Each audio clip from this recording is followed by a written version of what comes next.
Good morning, guys. Mr. Shugan here. So we will proceed with our next lecture, which is on carboxylic acid lah, chapter 10. So since today is a public holiday, so buat video ni dulu. So make sure nanti everyone watches this video and understand what are the things that we need to know and we need to cover for carboxylic acid. Okay. So chapter 10, like I told you, will be on carboxylic acid and its derivative lah. So macam biasa, ada 5 things that we will cover. Okay, introduction, naming, nomenclature of carboxylic acids. Okay, physical properties dia in terms of solubility and boiling point. Okay, and then the second part, kita akan tengok how to prepare carboxylic acids and reactions ataupun tindak balas melibatkan carboxylic acid. Okay, alright. Okay, so this is the general formula of carboxylic acids lah. Okay, you ada R group ni, macam saya bagi tahu R group ni can be alkyl group lah, which is carbon and hydrogen of any length lah, linear ke branch ke anything can be. Okay, or aryl maksudnya ada benzene ring attached to our acid lah. Okay, benzoic acid or it can be also hydrogen. Okay, nanti kita akan tengok the first member of the carboxylic acid tu apa. Okay, so the general formula can be represented as RCOOH or RCO2H lah. Okay, and then the functional group lah, C double bond OH ni you dah pernah belajar lah, we call it as carboxyl. Okay, so reactions involving carboxylic acid nanti akan most of it melibatkan dekat carbon double bond OH. Okay, ini adalah some of the uses of carboxylic acids which you can go through later lah. Okay, acetic acid ni sebenarnya adalah ethanoic acid lah. Okay, ethanoic acid.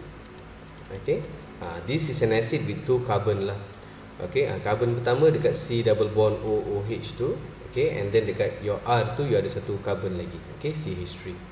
So this is ethanoic acid, or commonly known as vinegar lah, ataupun another nama dia adalah acetic acid. Okay, and then we have benzoic acid. Right, we have C double bond OOH carboxyl group attached directly to the benzene. Okay, selain daripada tu, okay, we have hexane dioic acid and phthalic acid.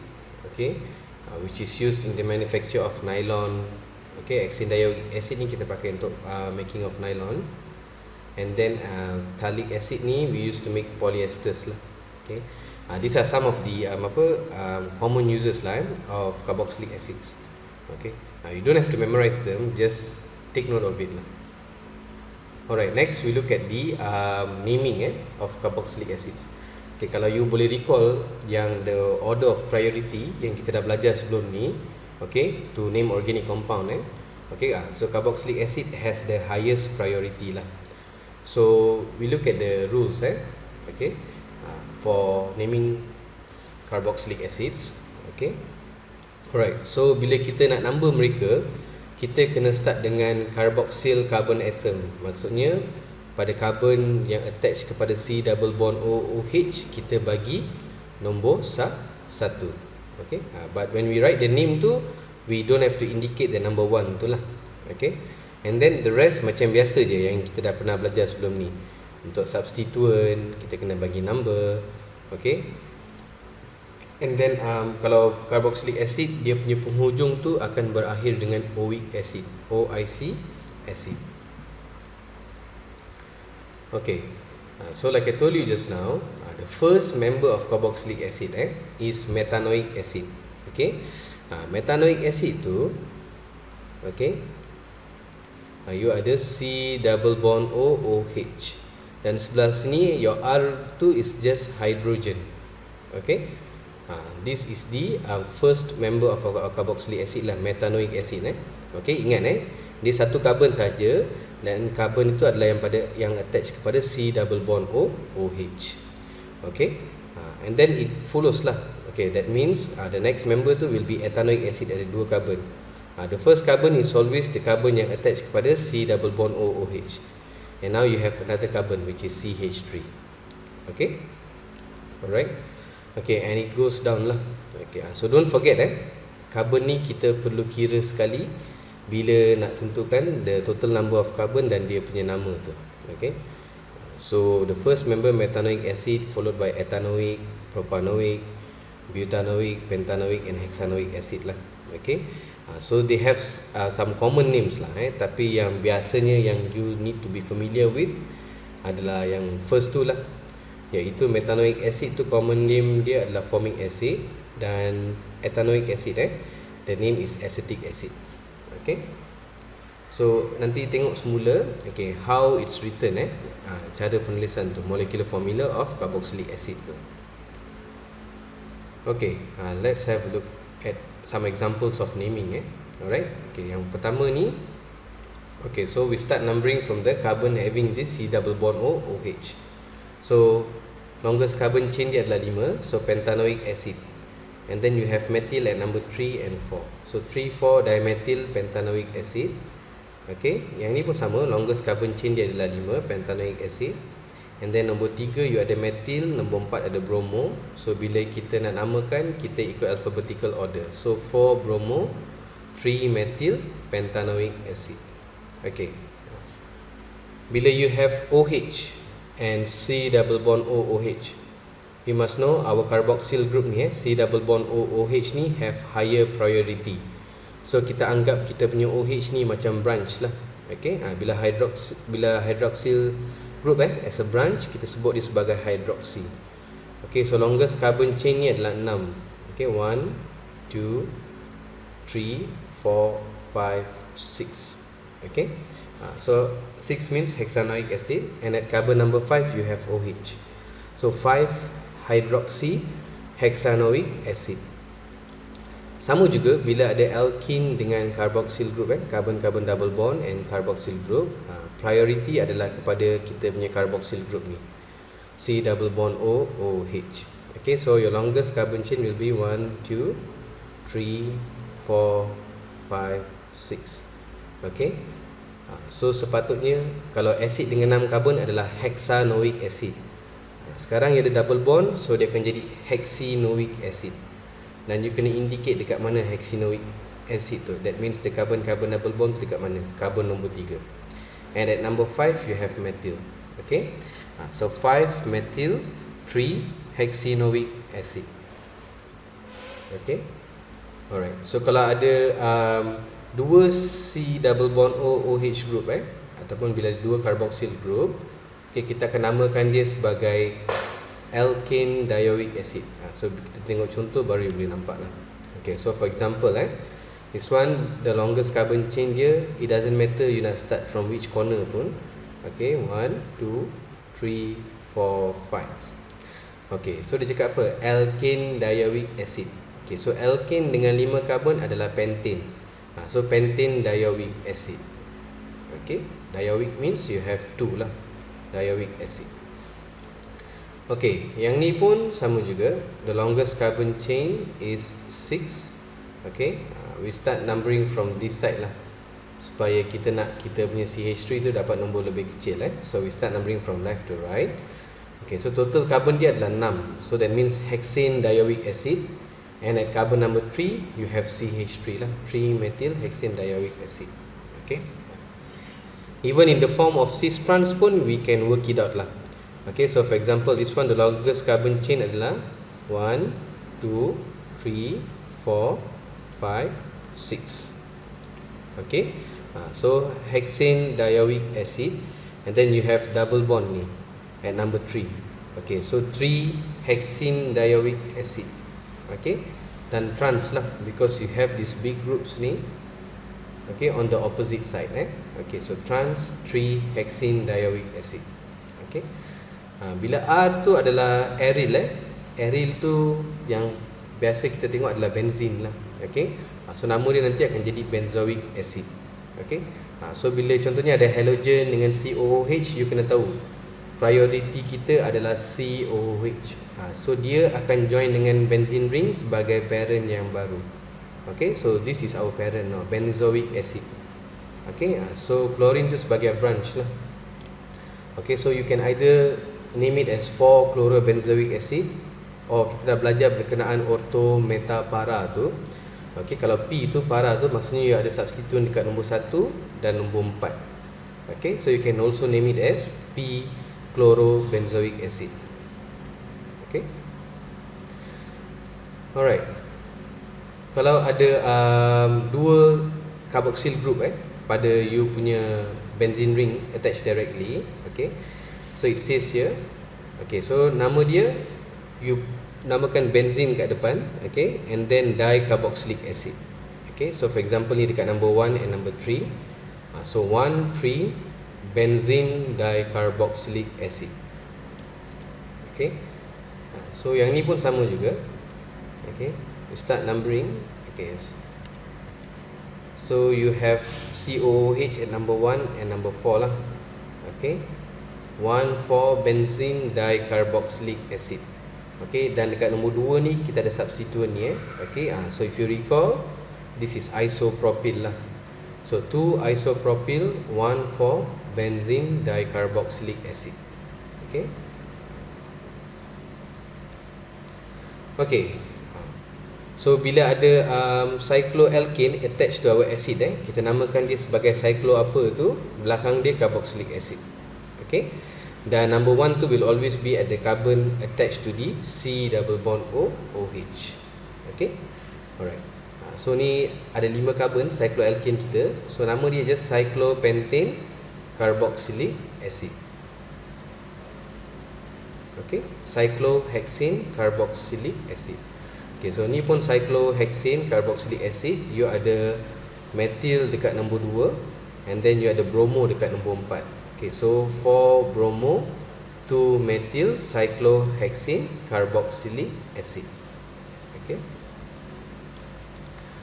Okay. Alright. It's the same thing lah this one pun. Okay. 1 2 cyclohexane dicarboxylic acid. Bila you ada 2 C double bond O OH. Okay, so this one also is the same. Okay, we start numbering from here lah. So at number 4 tu you ada chlorine. Okay, so 4 chloro 1 2 cyclohexane dicarboxylic acid. Okay. And like I've mentioned earlier, kalau ada functional group lain pun, priority tu akan diberikan kepada carboxylic acid lah, sebab dia lah priority yang paling tinggi, highest priority. Okay, so this one for example, okay, ini adalah cyclohexane kan, so sepatutnya cyclohexane carboxylic acid. Now you have double bond, so dia akan jadi cyclohexene carboxylic acid. Nombor 1 tu always start from carbon having the C double bond O OH.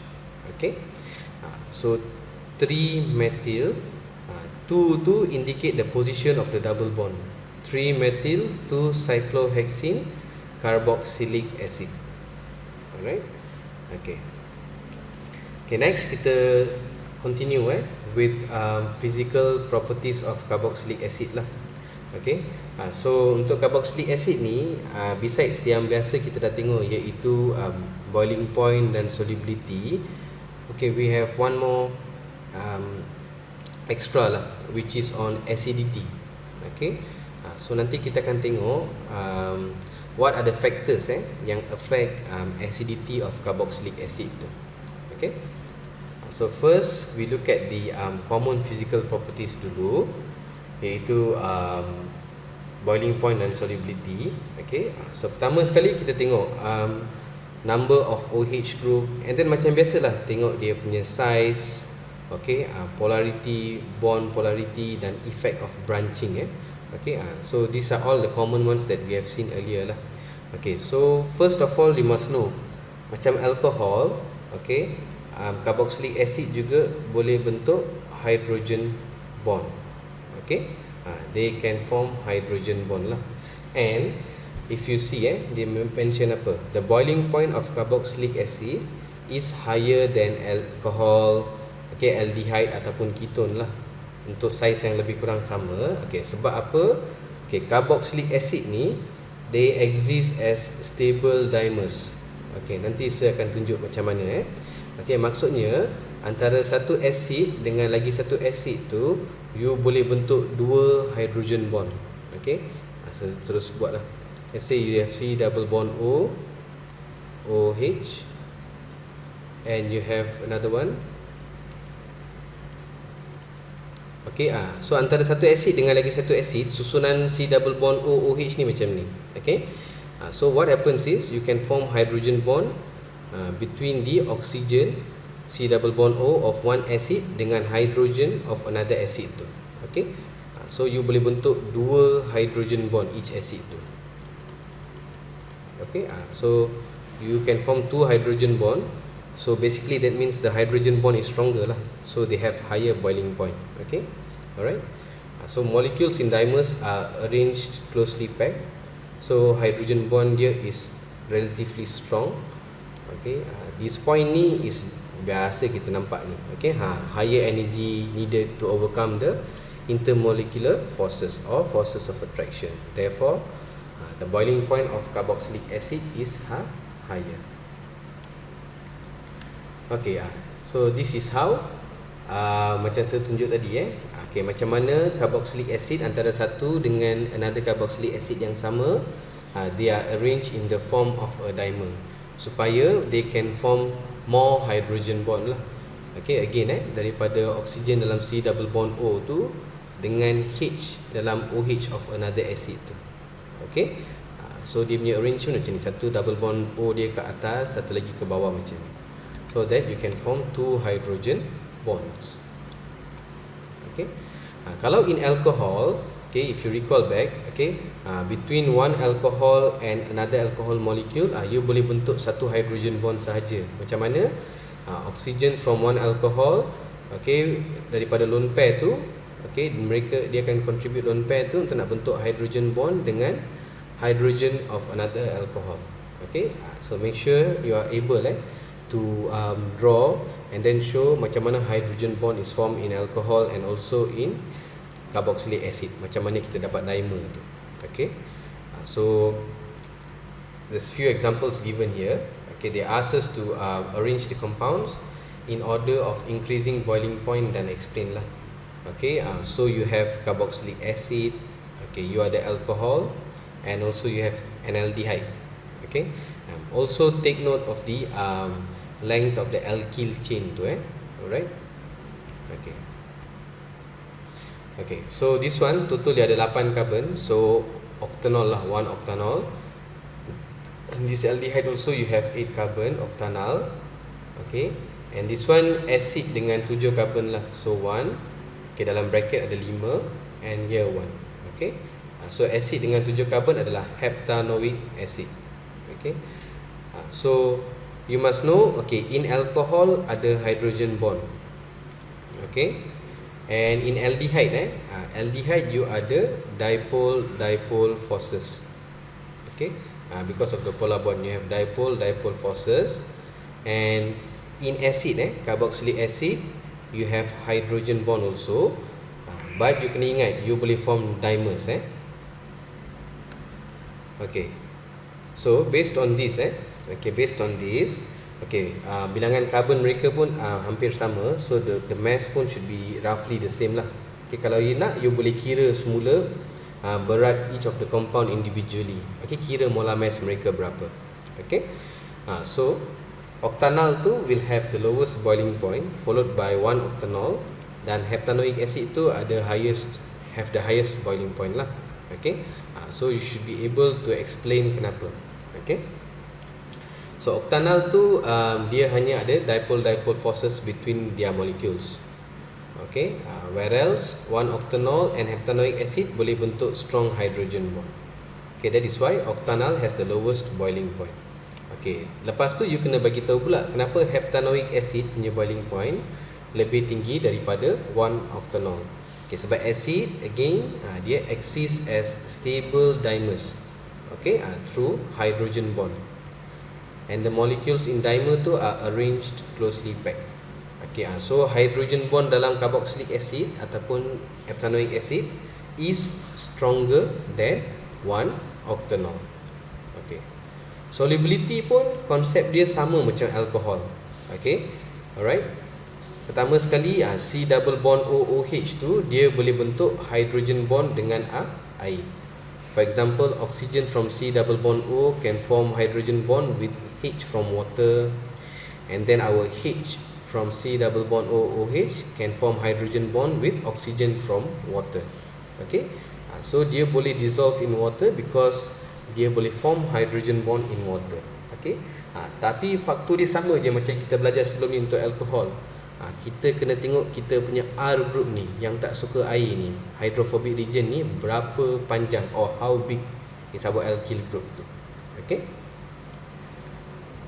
alright. Okay, so as the number of carbon atom increases, solubility dia tu akan berkurang lah. Okay, dan syarat dia sama je macam alkohol.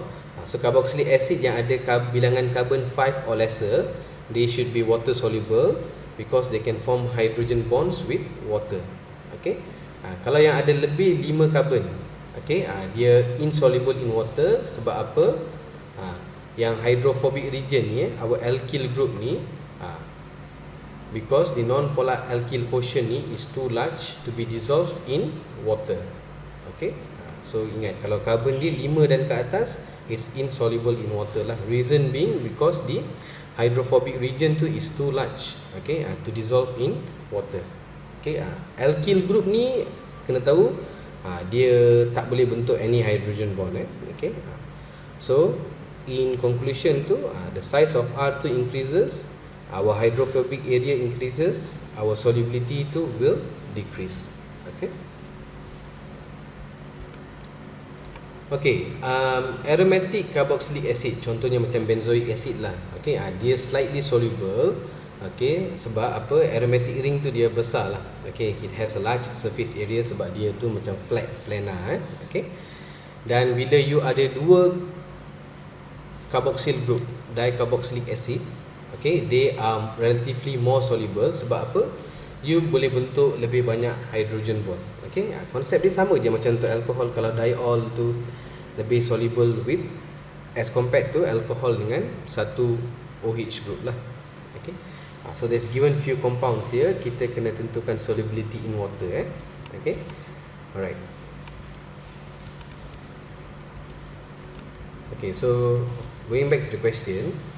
Okay, so dia cakap descending order, maksudnya daripada yang paling soluble kepada yang paling tak soluble lah. Okay, so you tengok, this one has two acid groups. So by right this one should be the most soluble lah. Okay, and then you have this one, you have acids with 4 carbon, and this one you have acids with 5 carbon. So you must know yang 4 carbon more soluble than 5 carbon. And then the least soluble ni is our benzoic acid. Okay, so B iaitu butanoic acid is more soluble than pentanoic acid sebab size dia tu. Okay, size of the alkyl group. Okay, now we see how they explain. Okay, so A tu most soluble sebab apa? Dia ada 2 COOH group, so you boleh form more hydrogen bonds with water molecule. Okay, bila B and C okay, so ni silap ni, dia actually C lah. Okay, so B and C both of them contains only 1 COOH group, tetapi size of B is smaller. Okay, that means dia punya alkyl portion tu ataupun dia punya hydrophobic portion tu untuk B is smaller than C, so it is easier to dissolve in water.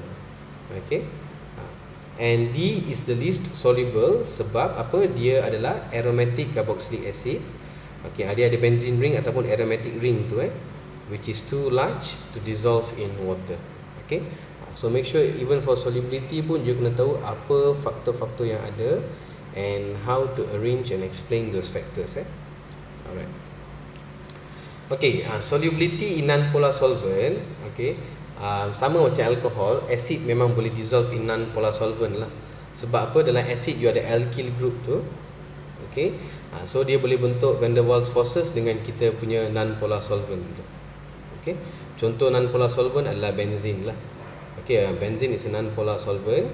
Okay, so alcohol ke carboxylic acid dia memang boleh dissolve in non-polar solvent because kita punya acid ataupun alcohol tu boleh bentuk van der Waals forces with our solvent. Okay. Alright, ni contohlah our carboxylic acid Okay, so our alkyl group tu boleh bentuk van der Waals forces dengan our solvent. For example, benzene ni is an example of non-polar solvent. Okay, next we will proceed with acidity of carboxylic acid. Okay, so as you know, okay, carboxylic acid tu daripada nama dia tahu lah it's an acid lah. Okay, why? Because dia boleh dissociate in water to give us acid lah. Okay, H plus ataupun H3O plus. Alright, so when it dissociates in water, you'll get C double bond O minus and H3O plus. Alright. Okay, so we need to know, okay, apa faktor yang mempengaruhi acidity carboxylic acid tu. So ada dua benda yang kita akan tengok lah. Okay, resonance ni kita pernah tengok sebelum ni untuk phenol tu, kalau you recall balik. Okay, and another new thing yang kita akan cover adalah this one, inductive effect ni. Okay, alright, so we look at one by one. First of all, kalau in general comparison, okay, carboxylic acid ni walaupun dia tu weak acid, okay, all carboxylic acids are weak acids, okay, but they are stronger than phenol and alcohol lah. Okay, so ni adalah dia punya general order tu. Okay, carboxylic acid is the most acidic, followed by phenol, okay, water, and then aliphatic alcohol lah. Okay, R2 can be linear or branched carbon. Alright. Okay, so kalau we look at one by one, okay, kalau carboxylic acid dia boleh dissociate in water to give us C double bond O minus lah, yang kita sebut sebagai carboxylic ion. Okay, so dalam carboxylate ion, okay, apa yang sebenarnya berlaku? Okay, the negative charge yang terhasil tu, okay, the negative charge form tu can be distributed lah between the two oxygen tu. Okay, alright. How it happens? Okay, first you have the C double bond O minus tu. Dia ada lone pair of electron. Okay, dia akan contribute ke sini. Okay, so double, nanti akan dapat double bond, dan elektron ke sini akan naik ke atas. Okay, so you akan dapat macam ni pula. It's still C double bond O minus. Okay, so the negative charge tu can be distributed between these two oxygen lah. Okay, so you have a resonance structure untuk you punya carboxylate ion tu. Okay, untuk phenol pun sama, kita dah belajar before this. Okay, bila dia dissolve in water, kita dapat phenoxide ion. Okay, dan dalam benzene, okay, nanti kita akan tengok semula. Okay, the negative charge on oxygen tu can be distributed around the ring. Okay, can be distributed around the ring. Okay, and kalau alcohol dia dissolve in water, you will get alkoxide ion. Okay, alkoxide ion and H3O plus. Okay, so from the Ka values lah, acid dissociation constant value, we can determine that carboxylic acid adalah yang paling acidic, followed by phenol and alcohol. Okay, alright. So kita akan tengok one by one resonance effect ni. Okay, alright.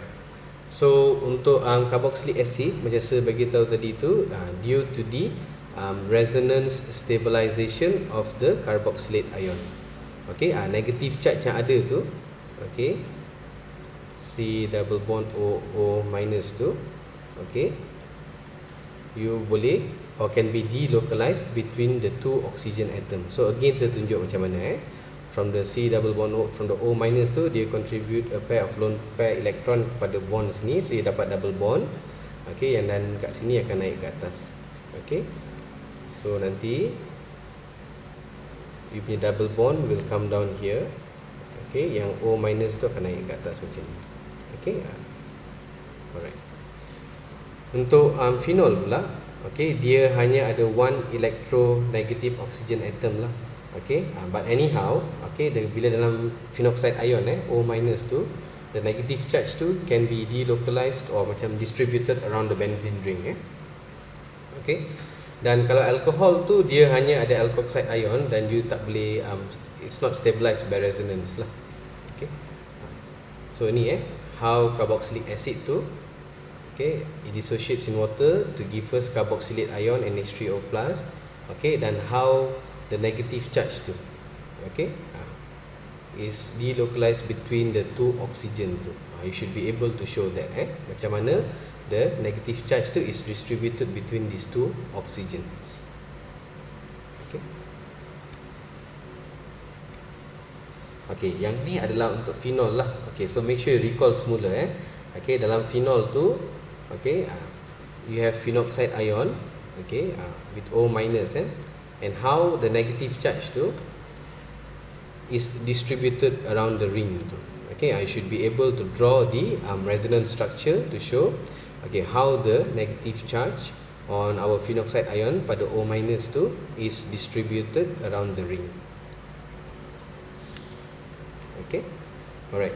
Okay, so untuk phenol okay, phenoxide ion ni dia less stable than carboxylate ion yang C double bond O minus tu. Sebab apa? Pada phenoxide ion ni you have only one electronegative oxygen atom lah. Okay, and then the negative charge tu is delocalized into the benzene ring. Okay, kalau pada C double bond O minus ni you ada dua oxygen atom lah. Okay, alright. And then kalau alcohol okay, dissociates in water will give you alkoxide ion NH3O+. Okay, so alkoxide ion tu cannot be stabilized by resonance. Maksudnya you cannot distribute the negative charge to any other places lah. Okay, itu maksud dia. Okay, so aliphatic alcohol less acidic than phenol. Okay, so the second part ni something new yang kita sebut sebagai inductive effect lah. Okay, so again macam Sir bagi tahu before this all yang Sir pernah explain before this. Okay, let's say lah you have an acid here. Okay, alright, it dissociates in water to give you carboxylate ion and H3O+. Okay, bila carboxylic acid dissociates in water to give you H3O+, baru maksudnya dia adalah acidic. Okay, so for it to dissociate and give H3O+, dia bergantung kepada stability of our carboxylate ion ni. Okay, kalau carboxylate ion yang kita ada tak stable, dia boleh patah balik. Maksudnya because it's reversible. Okay, so it can go back and give you your carboxylic acid semula lah. Okay, so kita nak tengok apa faktor yang mempengaruhi stability of carboxylate ion ni. Kalau carboxylate ion ni lebih stable, maksudnya kita punya carboxylic acid tu lebih acidic. Okay, so substituent that stabilizes the negatively charged carboxylate ion, okay, so increase the dissociation, maksudnya ke kanan lah, and results in stronger acid. Okay, so ini adalah dia punya summary lah. Okay, tapi kita tengok dulu one by one. Nanti you refer semula kepada summary ni Okay, so you akan diperkenalkan dengan two new things lah, iaitu electron donating group dengan electron withdrawing group. Electron withdrawing group maksudnya dia akan tarik elektron away. Electron donating group dia akan bagi elektron. Contoh electron donating group adalah alkyl group lah. Okay, so alkyl group tu you have a lot of carbons and hydrogens Okay, so they are considered as electron donating group. Okay, lepas tu kalau electron withdrawing group lah, biasanya yang macam electronegative atoms lah, dia akan tarik elektron. Okay, electron withdrawing group dia akan tarik elektron. Okay, contoh yang paling common adalah halogen lah. Contohnya macam fluorine, chlorine, bromine and iodine, and also nitro group juga, NO2.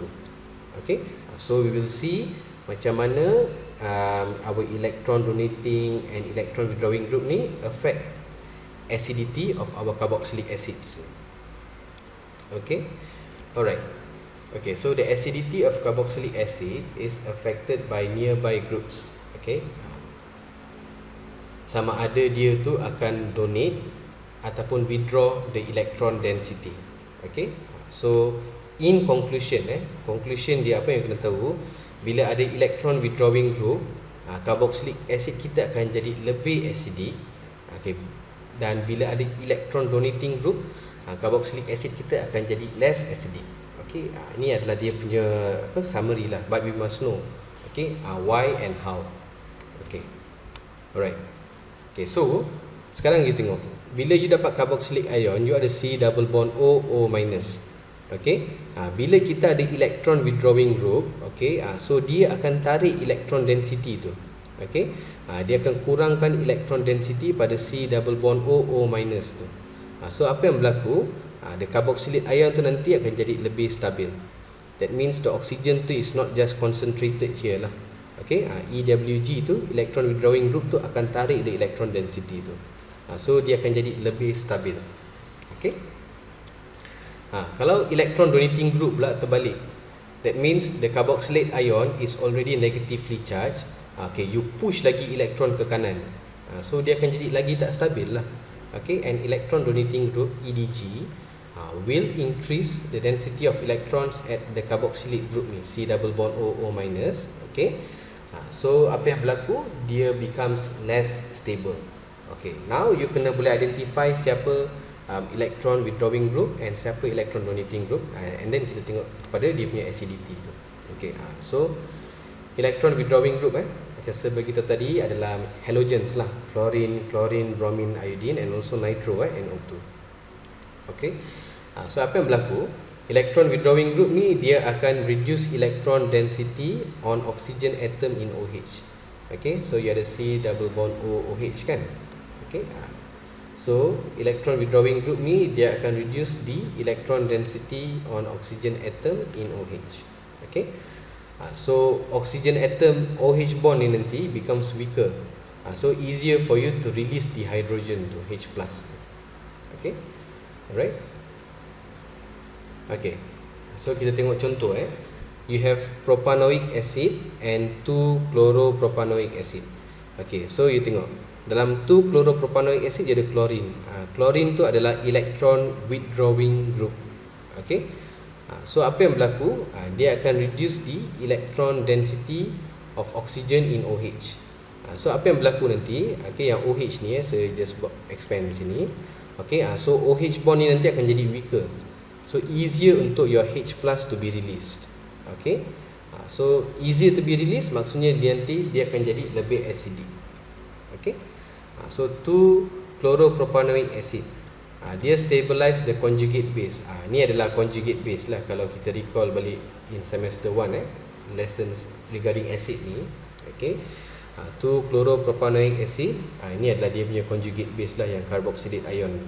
Okay, so Cl stabilizes the conjugate base by removing the electron density from the negatively charged oxygen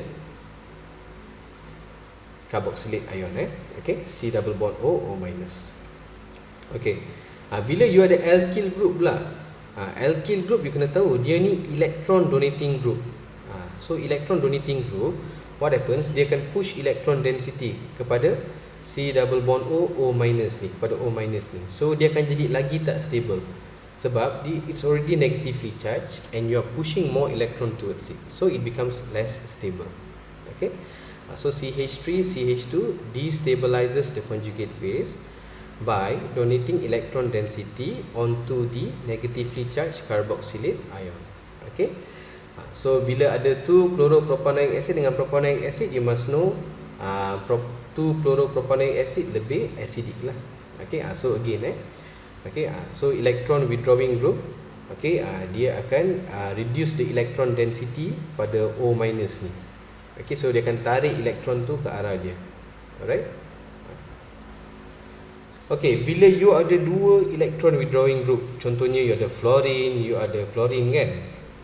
Okay, so you kena tahu dua-dua electron withdrawing group, tetapi siapa yang lebih elektronegatif, baru kita tahu siapa yang boleh tarik.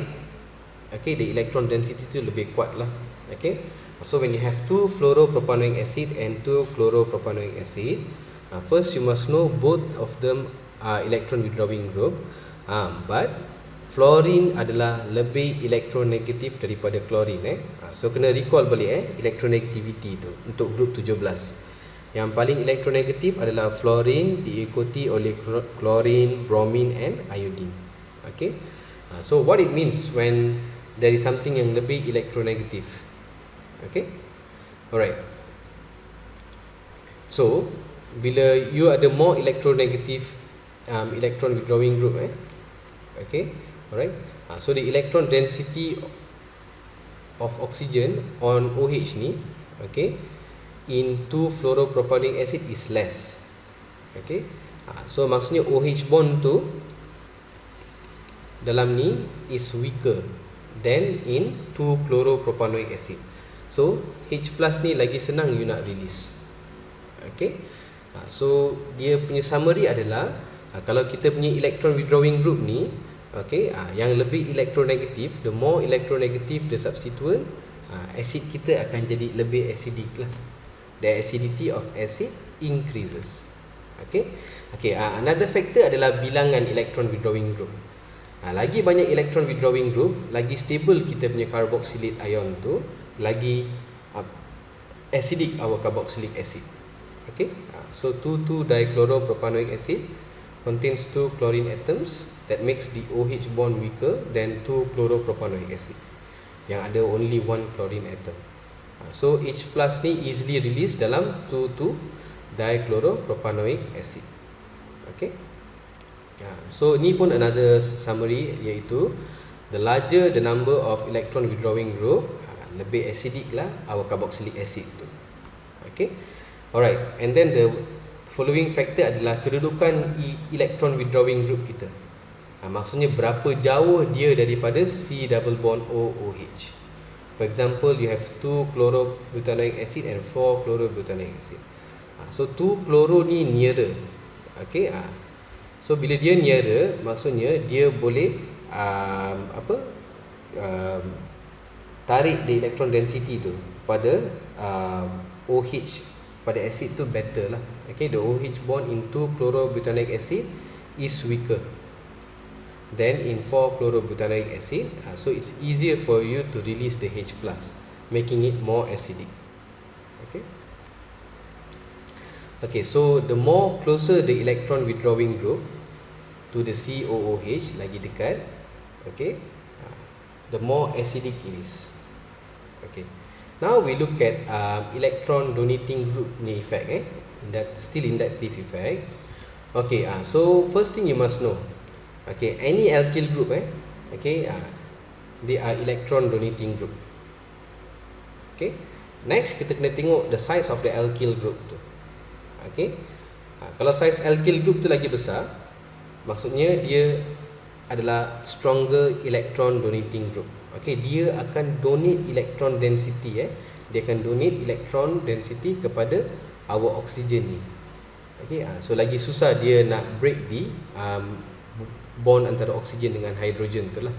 Okay, so the electron density of oxygen in OH group ni in propanoic acid, okay, hold on, okay, alright, the electron density of oxygen in OH group in propanoic acid increases and H plus is difficult to be released. Okay, sebab electron donating group tu dia akan bagi electron density, dia akan donate electron kepada kita punya oksigen ni. So lagi susah you nak release the nak break the bond between the oxygen and hydrogen.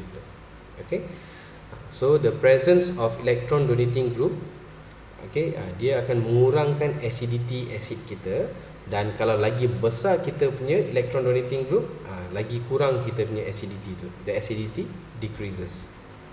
Okay, okay, so you must know lah, okay, yang equation untuk dissociation ni, okay, ethanoic acid akan bagi ethanoate ion dan H3O+. Okay, propanoic acid will dissociate to give propanoate ion and H3O+. Okay, so the presence of electron donating group, so these are all electron donating group. Okay, alright, so dia akan decrease the acidity of the acid. Okay, lagi besar your electron donating group, lagi less acidic our carboxylic acid tu. Okay, maksudnya acidity dia tu akan berkurang bila kita punya electron donating group tu makin besar. So conclusion dia adalah, okay, ethanoic acid is more acidic than propanoic acid. Okay, alright, so that's the end for the first part of carboxylic acid lah, iaitu pasal introduction, nomenclature, cara penamaan, and physical properties. Physical properties kita tengok dia punya boiling point, Solubility dengan acidity lah. Okay, so nanti tengok balik the mind map yang ada summarize tu. Okay, make sure you faham betul-betul apa tu electron withdrawing group. Okay, apa tu electron donating group. Okay, dan dia punya effect tu macam mana, whether dia akan jadikan kita punya carboxylic acid tu less acidic or more acidic. Okay, I should be able to explain that. Okay, alright. Okay, thank you guys.